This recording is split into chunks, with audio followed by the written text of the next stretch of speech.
Welcome back to the VL build. Gonna be, nah, it's crap. Got lots to do. Gonna start fitting guards, nose cones, headlights, tail lights, getting crossmember, fuel tank painted black, got to paint around the doors black, lots to do. It's got a whole nice box of goodies here, let's have a look. And we got a brand new aerial, brand new door lock set, brand new windscreen molds, brand new quarter garnishes, brand new indicators, brand new headlights, brand new rear garnish,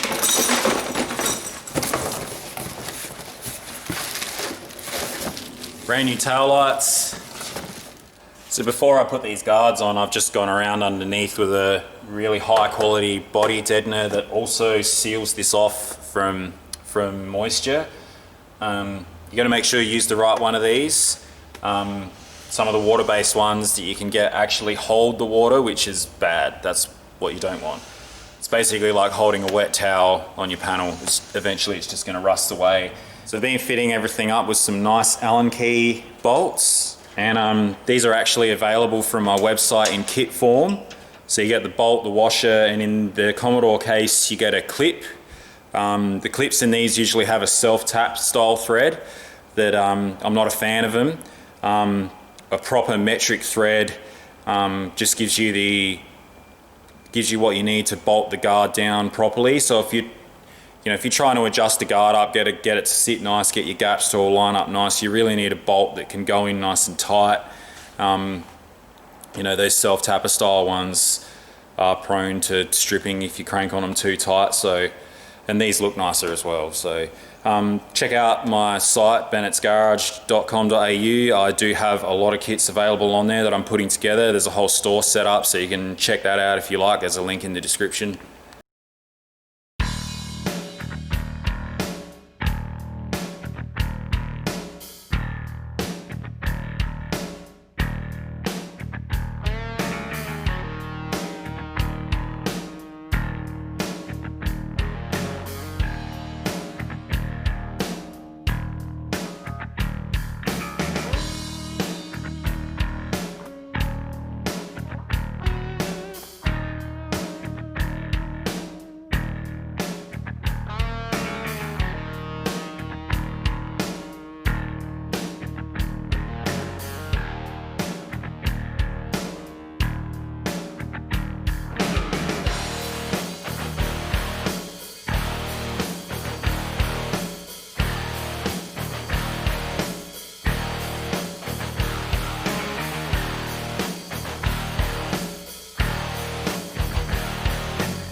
So I've got a whole bunch of stuff in the booth ready to go. That's going to be satin black. So I'm using this stuff here, Protect 604 satin black. It's a really good 2K satin black. It stays satin. So if you paint something satin black out of a can or acrylic or whatever, it generally looks good when you spray it, and then after a while it looks like dog shit. So this stuff here, I've painted wheels with it. It's resistant to brake dust, dirt, weather. It's just cleans up really nice, keeps the satin finish. So that's what we're going to be using today. Get in the booth and start hitting it.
So just got the VL up on the hoist.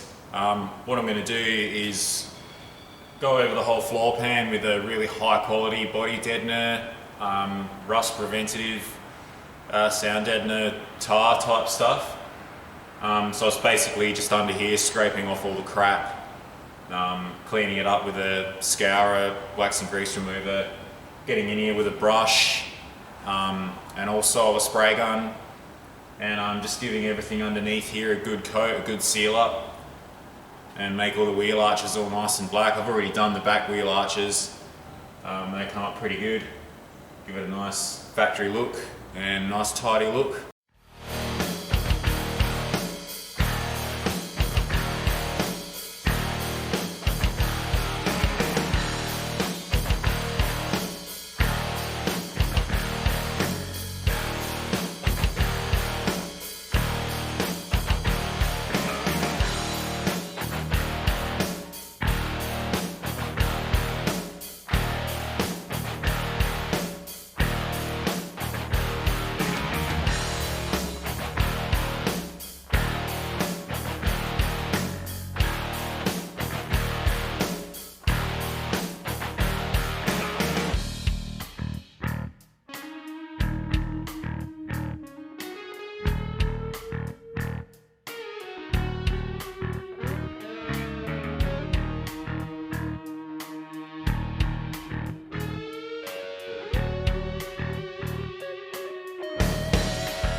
So I just want to cut in and say that pretty much all of this, so I think maybe this corner here was genuine, but the center and the other side and all of these moldings, all of these lights, indicators and everything are all aftermarket.